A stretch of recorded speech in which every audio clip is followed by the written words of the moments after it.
we're really proud of the fact that our rate of turnover is dramatically lower, a fifth of the industry average. And we like to think that's because of our people, right? Our people are great and they are loyal, and that creates loyal, good customers for life. Welcome to Driven Loyalty, the podcast with proven strategies and expert insights tailored for automotive professionals looking to maximize retention, enhance customer experience, and drive sustainable growth.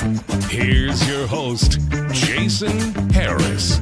Hey, what's going on, Podcast Nation? It is Jason Harris here, and thank you for joining me on another episode of Driven Loyalty, a podcast where I get to talk to, well, anybody and everybody I want to talk to when it comes to just creating more loyal customers in the automotive industry. And I have a very special guest today with me. I'm so excited to really kind of get into some of our topics today. We're going to be talking about relationships and communication and trust and just all of the good, tasty things that are required of making a customer loyal. But hey, we can't make cool content like this without our sponsor. And here's a quick message from our sponsor. This episode is brought to you by Podium. So here's a question for you. What would it mean for your dealership if you had one more employee who worked 24/7, never took a break, and was focused solely on turning every lead into a yes, even the after-hour ones, into test drives, a sale, and ultimately, more revenue?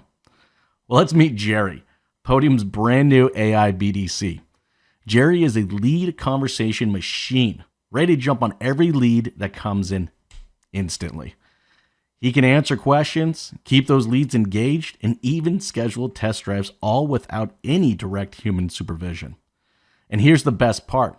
With a seamless handoff to your sales team, your customers will never even know they were interacting with an AI. If you're curious about how Podium's AI BDC can help you move more cars, check it out at podium.com/SWJ. That's for Strategy with Jason. That's podium.com/SWJ, or just hit the link in the show notes below. All right, guys, I'm back. All right. Like I said, I have amazing guys with me. I have I've been told, the oh so famous, Ben Jeffrey with me from Hallman Auto's group. How are you doing? How you doing, Ben? Did I get that right? Doing well, Jason. How are you? Did I get it right? It was Hallman Auto Group, right? Hallman Auto Group. Hallman Auto Group. There we go. Thank you, sir. Hey, man, I'm so excited to have you with me, and I really appreciate you taking the time out of your busy day to come jam with me. I'm really excited about getting into these topics, and I think these topics couldn't be more timely right now. You know what I mean? And, for anybody out there watching and listening, I'm pretty confident that you're going to want to listen to this probably on your drive in or out. But at some point in time, I think there's going to be some note taking here. So make sure you're in a place, you can grab a notebook, kind of listen to it, because me and Ben we're going to drop some serious knowledge bombs. Right, Ben? You ready for this? Here we go. Okay, Ben, here's what I'd like to do. I'm going to kick off these podcasts. I love kicking off these podcasts with an origin story. So let's start there, Ben. How did you get started in this crazy little world we call the automotive industry? Jason, that's wild. I grew up, one of my best friends in the whole world was David Hallman III, who might have been the fourth generation car dealer in the Hallman family. I thought growing up that I would be his attorney. In fact, I went to school with the aim of being an attorney. Very sadly, David Hallman III very tragically passed away at the age of 21. Oh. And after about a year of screwing up everything in my life, I looked around and I said, I don't think I really want to be an attorney as much as I wanted to be David's attorney. And I had that conversation with Mr. Hallman leading into a summer, and he said, well, hey, come join me. You'd make a hell of a car guy. We'll see what happens. If you like it, great. If you don't, it's fine. It's a summer job. No harm, no foul. Sure. And so my very first gig, I was a sales assistant at our Hyundai store for two senior sales guys. And it was a blast. I mean, I just had a lot of fun. It reminded me a lot of my high school days at an all-guys prep school. It was fast-paced. It was competitive. It was interesting and challenging. And I could see that there was opportunity to be had. So that is cool, man. Hey, look, this is one of those industries that once it gets into your blood, Ben, and I'm sure you know this, right? Like, dude, you're not getting it out. So the fact, even if you thought it was a summer thing, and it's not. What a series of events that kind of led you to that. That's pretty humbling and also pretty cool, to be totally honest with you. That is pretty cool for you to kind of get into that space. So you got bit by the bug, man, and now you're in, right? That's right. Here I am. Yep, I've been here since that very first summer in 2015, and it's been a blast. I mean, I've had a lot of different positions. I was a sales assistant. I was in the BDC. I was a BDC manager. I handled marketing, and then it was just advertising, and then I sold cars too. And then one day I walked into the owner's office with a handful of good ideas, and he kind of dared me to make them happen. And oh no. I'm happy to say that I was able to make enough of them happen that I continued to move upward, did the dealer academy, all that jazz. And here I am, sales managing and still handling all of our marketing and advertising. And it's a lot of fun. That's cool. You know, I think it's cool that you had this opportunity to kind of touch multiple aspects of the business, right?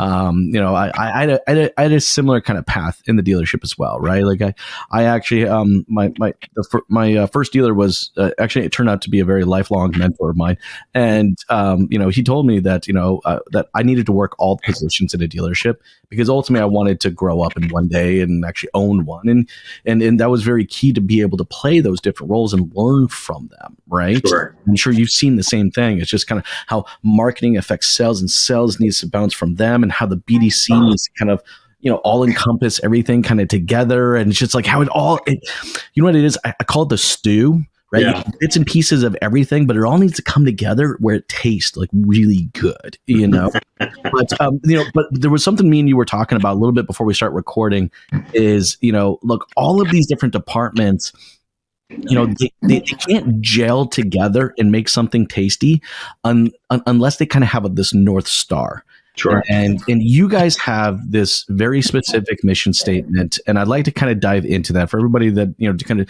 don't know about the group and, you know, how you guys have kind of created this mission statement. Let's start there. How did that kind of come about, and what is it exactly? Yeah, sure. So, I mean, Jason, we've had, you know, I mean, we're really proud of the fact that our rate of turnover is dramatically lower, a fifth of the industry average.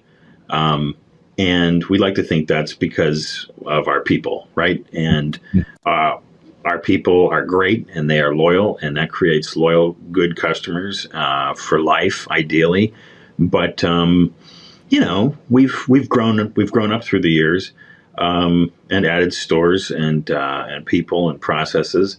And the fact of the matter is, I think 30, 40 years ago, sitting down and weaving a mission statement through your job descriptions and your pay plans and your, you know, that was not exactly in vogue. So you were talking about kind of the mission statement, how 30, 40 years ago, it wasn't really a vogue thing to do, you know? I would say it was maybe 4 or 5 years ago that we decided to get serious about weaving a mission statement through all of these documents, right? The handbook, the job descriptions, the evaluations, the performance reviews. That's cool. And because at the point of decision making, right, when you've got to decide what to do with a difficult situation, we wanted to have a guiding document, right? Sure, absolutely. So the whole idea is we try to create happy Hallman customers for life. How do we do it? We do it with transparency, integrity, and value, right? That right there, like Ben, I want to take a moment, because I think for anybody out there watching and listening right now, is as what you heard Ben say is their mission statement is not just something that was printed or painted on the wall of the dealership. Okay, if you heard what Ben said, they took their mission statement and had to go through a process of embedding it, all right, into job descriptions, into processes. And I'm sure these are processes like how we meet and greet people, how we're going to deliver a car, how we're going to service a car, how we're going to answer the phones. That just happened now. How we're going to, and so you guys have taken this mission statement, which I think there are a fair amount of dealerships out there watching, listening right now that do have this, but you have taken it that another step and you've embedded it into it. And walk me kind of through that process of embedding it into the business. Yeah, well, sure. I mean, it's the header. It's the header for each section of every job description, right? So, I mean, all the way down to, or I shouldn't say down to. That's a little dismissive. from our highest level managers to our entry level folks, it's like, hey, if you're a lot attendant, how do you help us create happy Hallman customers for life? Sure.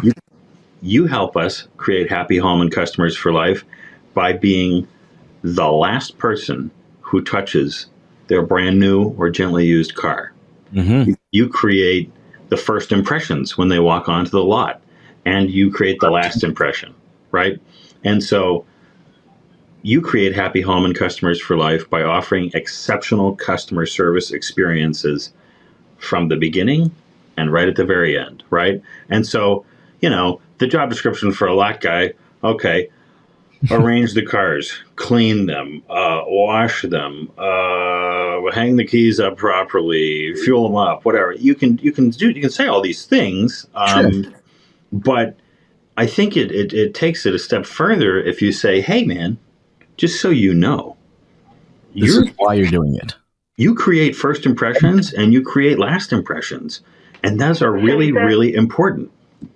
No, look, I'm so with you on this because, as I'm kind of thinking about this, right, it's like, it's not necessarily, what that person's doing or necessarily how they're doing it, moving the vehicles this way or that way. It isn't necessarily, it's why they're doing it the way they're doing it. Right. And I don't think enough businesses out there have that kind of defined North Star where they can really talk about, hey, this is why we're doing it this way. All right. Because we have this much higher level of objective goal. And we know for us to execute this mission, all right, that it's never one big thing. It is a whole list of series of little things that gets us to this mission of creating this happy customer. And I think the byproduct of that is it gives you the opportunity to really kind of create relationships with the customer. And we were talking a little bit about that earlier too. And I kind of want to get into that because I think when people are executing their processes and their job descriptions based on their North Stars, one of the byproducts of that, or one of the opportunities of that, is that they get to actually create a relationship with someone. Me and Ben, we were talking about this, guys, because honestly, guys, I think in this industry, we've lost a little bit of this art, the art of creating a relationship. And I'd love to get your thoughts on this, Ben.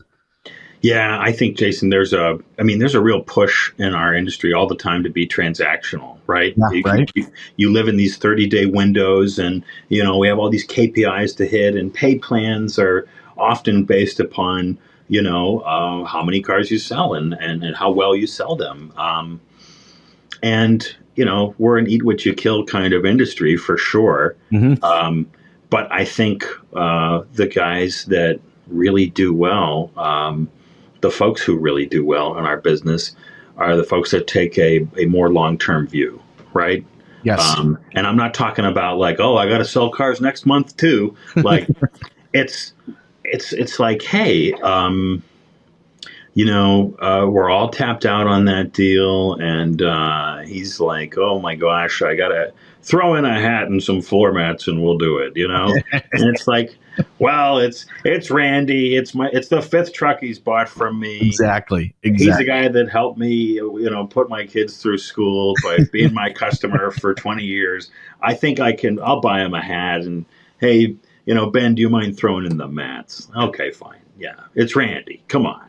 Well, and you're right, though, and there's nothing wrong with that. In fact, actually kind of going back to, because I was talking a little bit about my mentor earlier, he said something to me when I became a salesperson that really stuck with me as well, is he goes, Jason, you only have to sell 500 cars. Now, I thought he was joking because I'm like, boss, I hope I sell a lot more than 500 cars. He goes, no, you only need to sell 500 cars. Mm-hmm. If you do it right, you will turn those 500 cars into a lifelong career. Yeah. If you do it right. Yeah. And I think that's kind of what you're talking about, right, Ben? For sure. Yeah. And, I think it's true. And I think in a world where... Jake, call 4214, please. Jake, 4214. It's the business. I think you're absolutely right, Jason. And I think in a world where, vehicles are becoming more and more commoditized, the only way to differentiate yourself and your dealership by proxy is to offer people an exceptional experience, but a real relationship building experience, one where you're candidly caring about the people that you help solve problems. Look, we are in the service industry. For sure. I know, and I'm sure Ben, and I'm sure everybody out there watching and listening, you guys know too, when you meet someone that has that, my mother-in-law would call it a servant's heart. All right.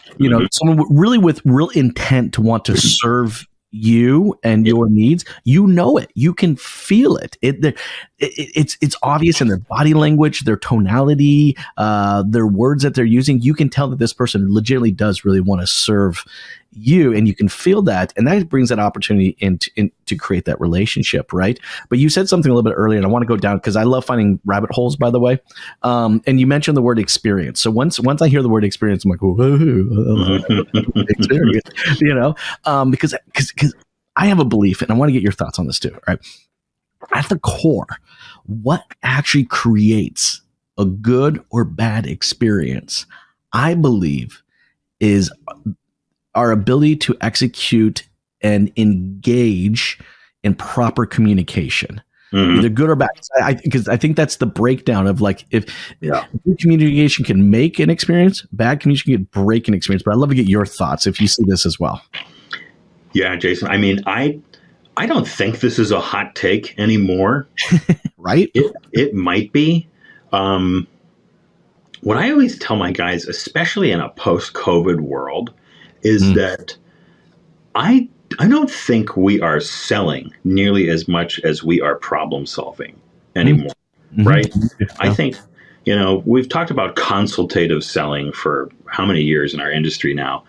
Well, it's now really required. The situations coming in are quite difficult, right? Marginal credit hasn't been this high in a decade. So let me brought that up. Leasing. We were talking about leasing earlier, right? Leasing is way down, and affordability is just the buzzword of the next, the past 3 or 4 years, and probably the buzzword of the next 24 months. And so I think when it comes to creating a great experience, we've already talked about our mission statement. I think that's how you guide the approach, right? And you say, I'm fond of Gary Vaynerchuk, right? And one of my favorite lines of his is, you can teach tactics, but you can't teach religion, right? So true.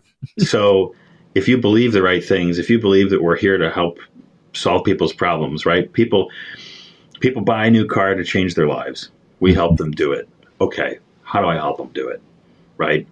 And I think when it comes to creating a great experience, you just have to communicate transparently, honestly, and you have to provide value.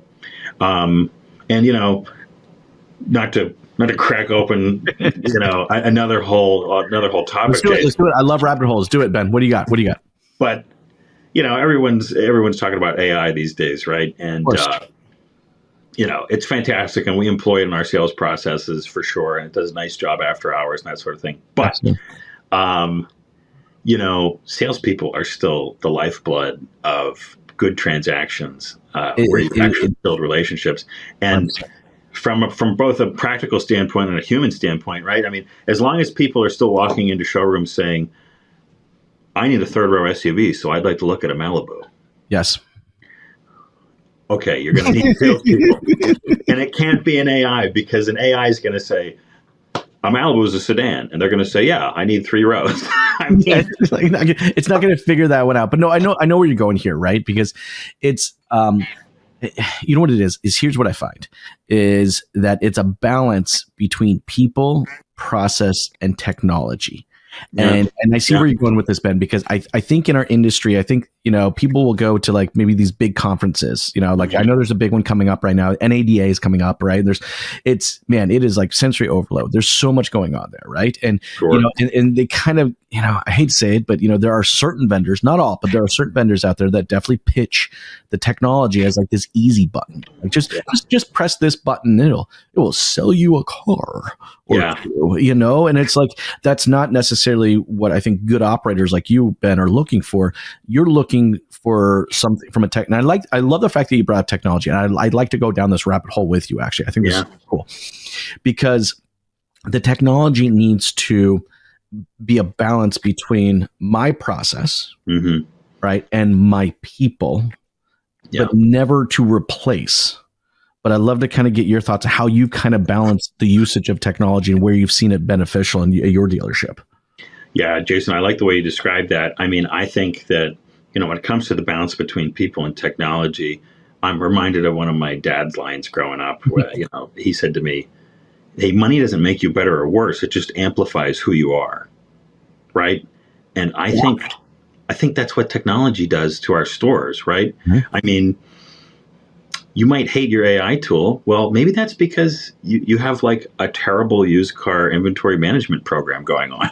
Right? Quite possibly, yes. like maybe you're upset with the AI tool for saying something's available when it's not, because like your desk isn't very good at marking stuff sold. Mm-hmm. So it's fantastic because it can help you improve processes and it can make you look good. However, it might occasionally tell somebody that, your sales manager at your Hyundai store speaks Russian.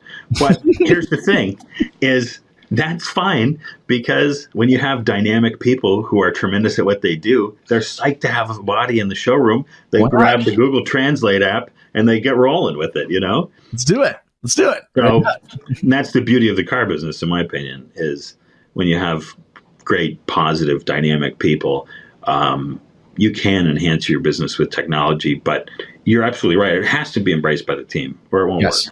No, look, it does. And I also think from technology providers out there are certain ones that I definitely believe are better than others, yes. Am I a fan of Podium? 100% I am. Are you kidding me? Because I do believe that they're one of those technology companies that have approached it as like, hey, no, we're here to assist people and help make the process faster and better. Right.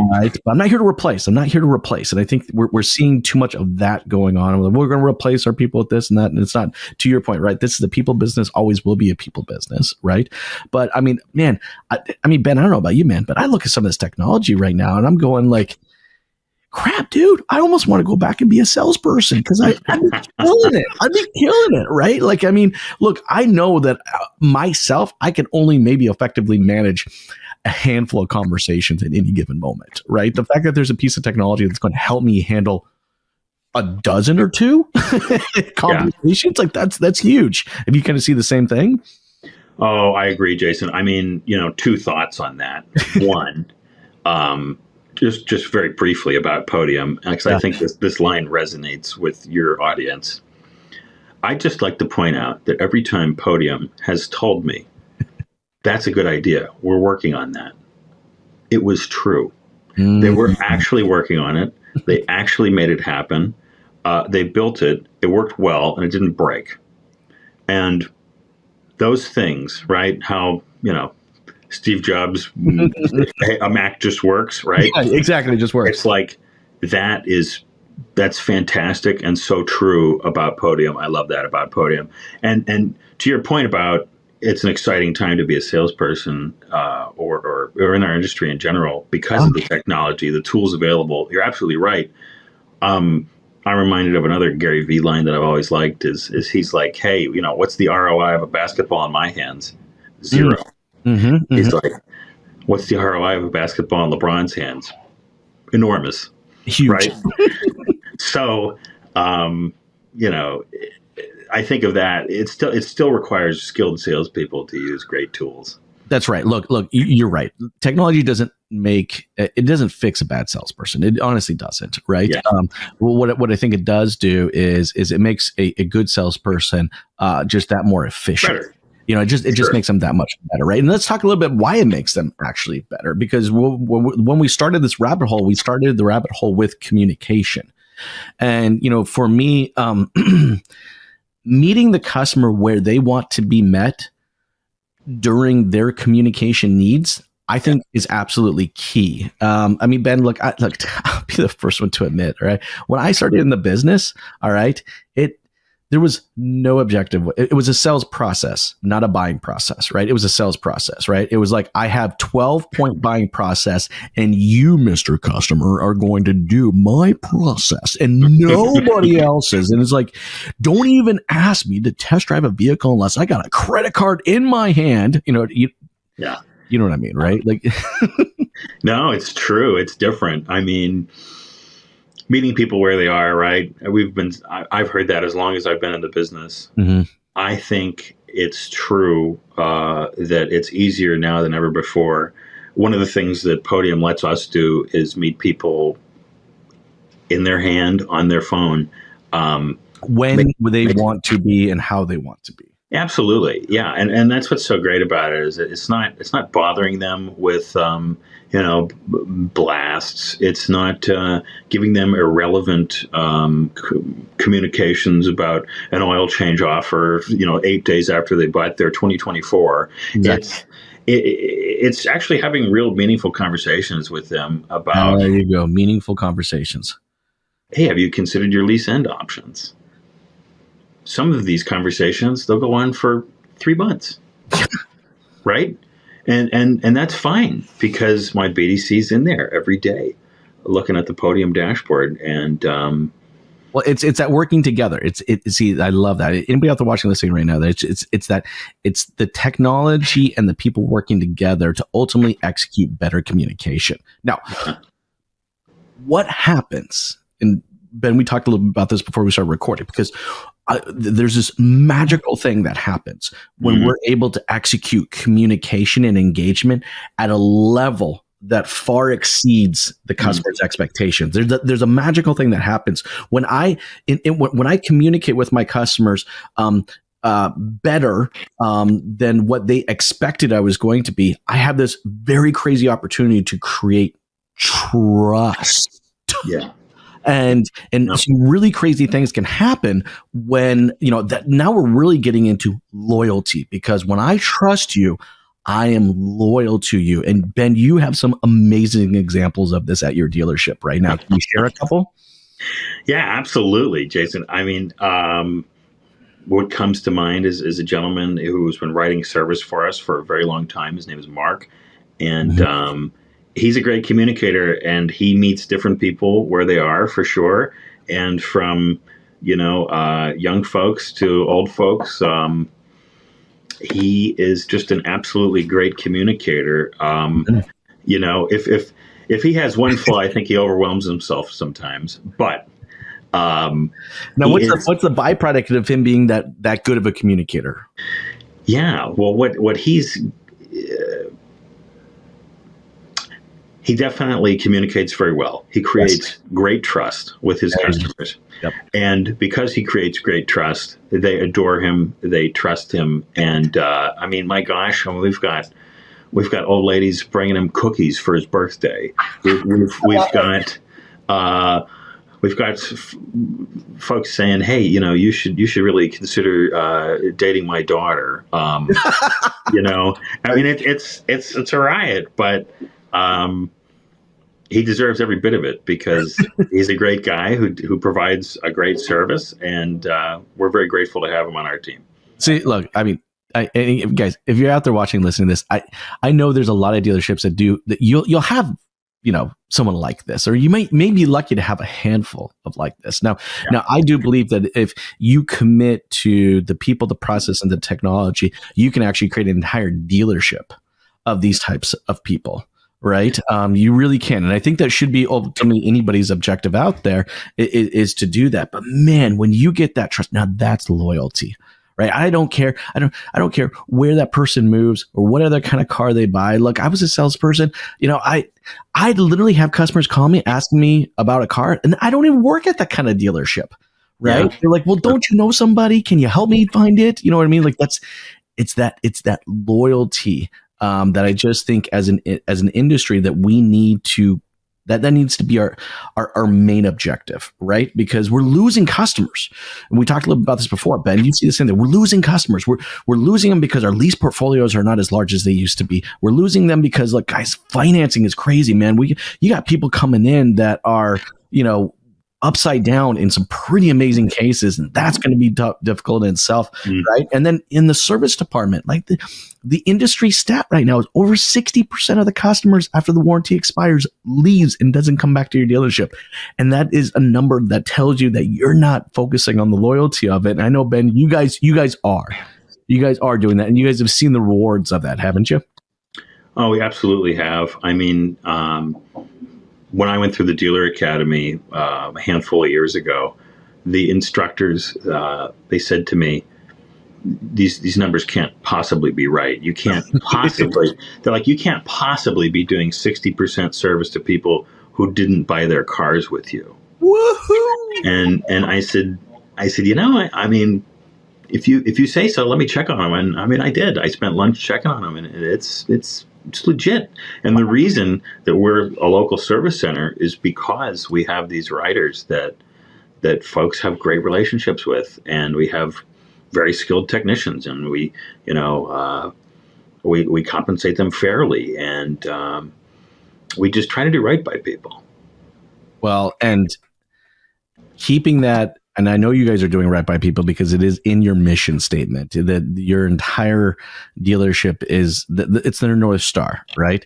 It's keeping them moving in that direction. So it doesn't surprise me. That's an amazing number, by the way. I think anybody out there watching and listening right now, guys, I challenge you to go back and see what yours is, because that truly is.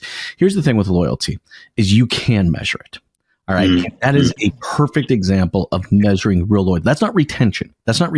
Right? Ben, we were talking about this a little bit earlier, right? That's not retention. And our industry's got to stop focusing on retention and focus on loyalty. And, if you guys, I know we're getting towards the tail end of our conversation. And Ben, I feel like I could jam with you for like another half an hour on this. But like, we'll do it again. We've talked about, having this documented mission statement to keep your North Star, how that needs to be embedded into your processes and your job descriptions.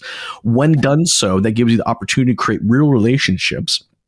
But the relationships only are only as effective as how good the communication is, right? And that consistent communication leads to the opportunity to build trust. And trust, we all know, is the holy grail of any experience and any opportunity to create loyal customers. Hey, Ben, before I let you go, for everybody out there watching and listening, any final thoughts? And I think for anybody out there that maybe like to connect with you, is there a good way to connect with you and maybe continue some of this conversation? Well, sure, Jason. I mean, I'm on LinkedIn, and visit me on hallmanchevy.com. I'm there. But the other thing I wanted to say is a great line from our owner, and it's the truth, is sort of a simplified version of our mission, if you will. and that is, people buy cars to change their lives. We help them do it. I think as long as you're helping them do it, you're in a good place. You are 100%.